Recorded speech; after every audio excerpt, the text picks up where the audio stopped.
Hello, you're listening to Build to Enough, a podcast for entrepreneurs who want to scale at their own pace. I'm your host, Keila Hill Treywick, and I'll be your chief storyteller and cheerleader. In a world that glorifies endless expansion, we're tuning out the noise and discussing the beauty of enough. Each episode, we'll dive into inspiring stories, practical insights, and strategies to cultivate sustainable success on your own terms. So whether you're a solopreneur, small business owner, or aspiring entrepreneur, get ready for a refreshing take on the entrepreneurial journey. This is Build to Enough. Welcome back to another episode of Build to Enough, where we're going to be diving into the journey of entrepreneurship and achieving your version of enough. So today I want to unpack a topic that is commonly misunderstood and often glamorized, and that is the title of a CEO. Specifically, we're going to talk about some expectations versus reality, and being the CEO, those often overlooked isolation periods and loneliness that comes with the role. So if you're a CEO or aspiring to be one of your business, let's dig into those details. When people think of CEOs, they often think of the power that comes with it. You get to make all the decisions, you have all this freedom. But the reality is, it's hard work, it's sacrifices. Nobody cares about the business the way that you do. And that's a lot of pressure. It's a lot of work for you to kind of carry this business on your back, regardless of how many team members you actually have. I wanted to talk about this today because I think it's important that we share light on all aspects of running the business as a CEO, not just the highlights. And for clarity, when I say CEO, I think a lot of people use it in different ways.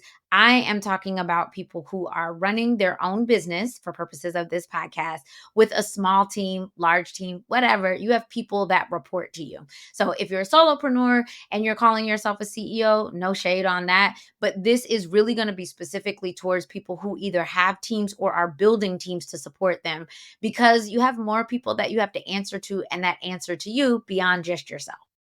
So here's the thing. When I started this business, I started it the reason that most people start their firms, right? I wanted the freedom and the opportunity to create my own hours, to create my own money. It was going to be fabulous. And the reality is, I've burned out. I've talked about that on the podcast here. It has been challenging to feel the mental and emotional load of running a team with full time employees for whom I am responsible for their livelihood. It can feel like a lot. And while I am, achieving that freedom that I asked for, there are some things that you have to think about when you start this role that you may not consider when you're just looking at the shining star of being an entrepreneur. So, some background. When I started, I said I was not going to have a team. There would be no employees. I was going to hire a contractor or two and basically be a solopreneur. But the thing is, I started thinking about what I really wanted to achieve in the business. And that was to get out of the day to day work so that I could provide more high level advisory, more support around what it meant to be a business owner, how to use your financials to be able to support those dreams. And that was really difficult when I was the main person doing all of the work. So I shifted. A couple years in, I hired my first employee, which we've talked about on previous episodes too. Was very scary, but very necessary. And now we are a team of 6. And alongside that, I was taking on all of the tasks of the building this company and of managing this team, right? So I am recruiting, I am hiring, I am onboarding, I am managing personalities, I am managing people's work, I am managing feelings. You have all of these things in addition to being the visionary for the company overall in figuring out what Little Fish needs, how often it needs it, and what are the best tools and resources that I can use to make sure that we're a success. Alongside that increasing responsibility, there was a lot of isolation of being at the top of this business. So think about it this way. When you work for someone, you have peers, you have coworkers, you have colleagues, you have people that are doing the same job as you or something similar that you can bounce ideas off of, that you can go into thought partnership with. You are not alone. When I became the CEO, one of the scariest things for me was that no one would review my work.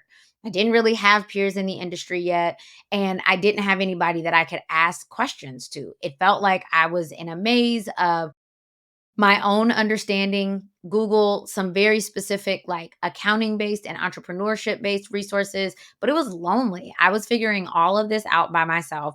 And along the way, probably making more mistakes than I'm even aware of. The reality is, too, a lot of entrepreneurs see their peers as competition versus collaborators. And so the natural isolation that comes with not having potentially somebody else in the C suite in your company is exacerbated by the fact that you're not talking to other people who could be doing what you do because you're scared of giving away your secret sauce. So, how do we bridge this gap? First of all, you have to build community, trusted advisors, mentors, other people who are doing what you do. You need people like CEOs, industry experts, and leadership coaches who can provide guidance and support to you along your journey. Also, we have to think about collaboration over competition. I've said this many times, but nobody can do what you do the way that you do it. And you don't know everything. We don't know everything. We need other people who have been doing things longer or differently than the way that we've been doing it to really provide insight as to how we can improve our own operations in the ways that we run our businesses and our teams. Finally, invest in leadership development. I've mentioned before that I had never managed anyone before I started the Little Fish team. And so it was learning on the go and it was hard. I dropped a lot of balls. I figured out some things, failed at others. And while we have gotten to a really good kind of landing place here for me and the other leaders on my team, it was a requirement that we invest in things like continuing education. My team and I are in a manager's book club right now for the leadership team of learning more about managing a team, learning more about how we can improve our leadership skills, sharing with each other resources that we've come into that can support us so that we are better to the people that report to us. The other reason that this is beneficial for me specifically is that it helps me relate to our clients. So I say all the time, we know you because we are you. The same things that our professional service providers with one owner that they're going through, Little Fish has gone through or is going to go through. And so I'm able to pass on lessons and insights that I've learned from running the company in ways that can really support their specific brand of what they do in their business. You are going to have to caveat to that, be really mindful of the stress and the additional information that you give your team. You want to be transparent about what is going on in the business, but you don't want to scare them or have them take on your emotional baggage. Remember, you're the head of this company. And so you take on responsibilities and feelings that shouldn't have to be shared across the team. Another challenge that I have faced as CEO, and it is annoying and it feels like it never goes away, is decision fatigue. At the end of the day, I am the person that is making the final decision on most things within the company.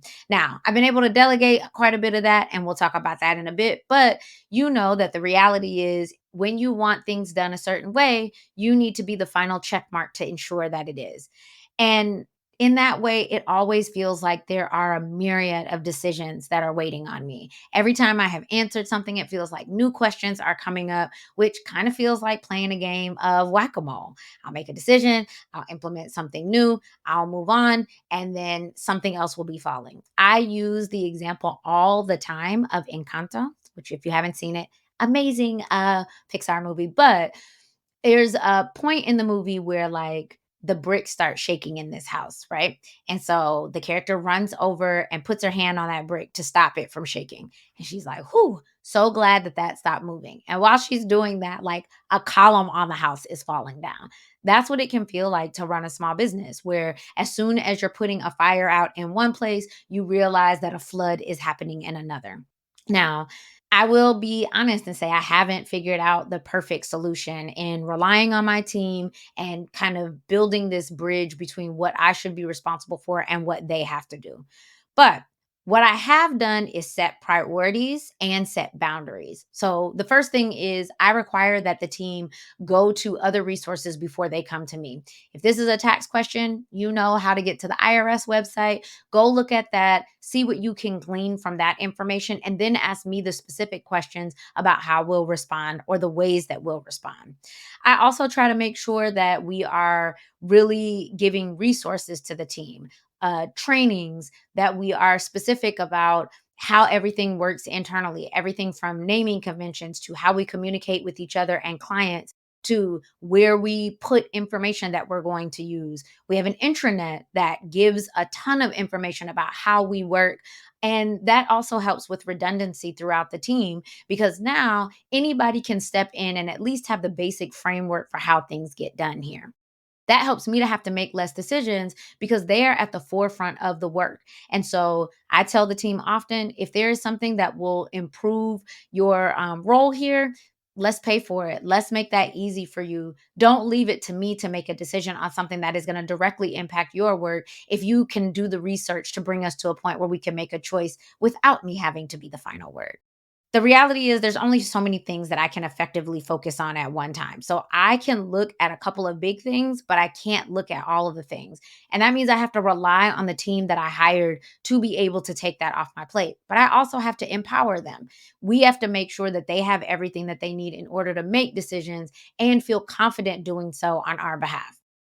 On the client side, this is also helpful because we're able to take some of those decisions off of our clients' plates, right? So when we're doing our financial and business advisory services, we're able to say, hey, this is the best software for you to use. These are the numbers that you should be looking at. Based on the goal that you told me, here's the KPI that best reflects that. And here's where you are in comparison to that benchmark. What we want to do is make sure that our clients are not using all of their time just trying to figure out what they should be thinking about. And instead, how can we be proactive about bringing to the surface the things that are most important to them? And then them being able to use what they have to be able to make the decisions that only they can make. After all, we know our businesses better than everyone. Our goal is just to provide as much support as possible to the final decision maker so that they don't have to take on all of the baggage of figuring out how to get there.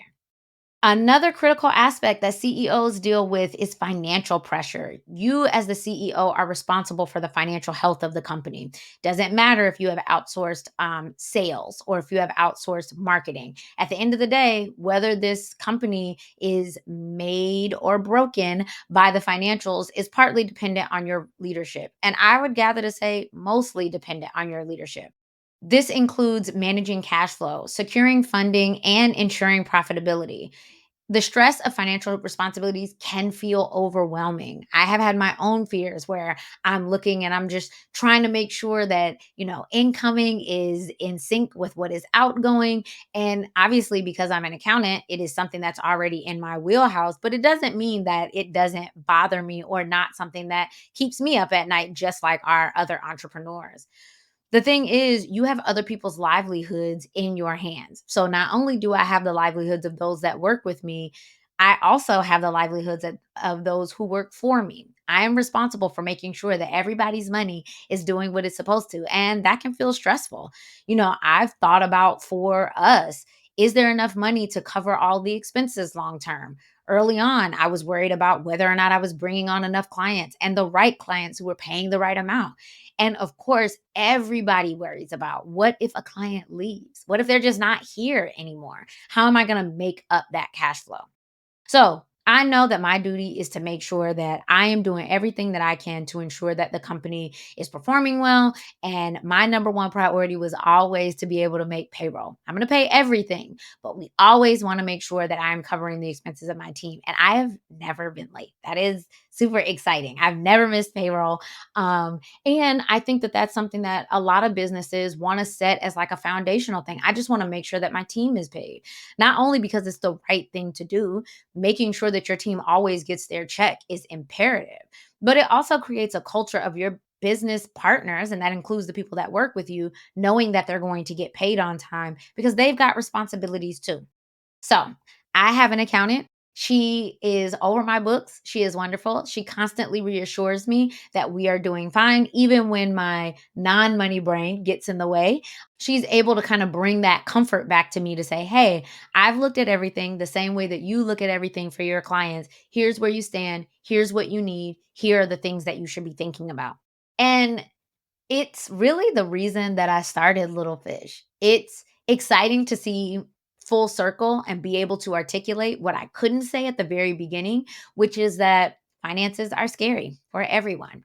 And I know that if people felt educated and empowered, they would be less scared about what their finances were doing. It doesn't have to be a dark hole. There is information that we can glean for that in order to make strategic decisions.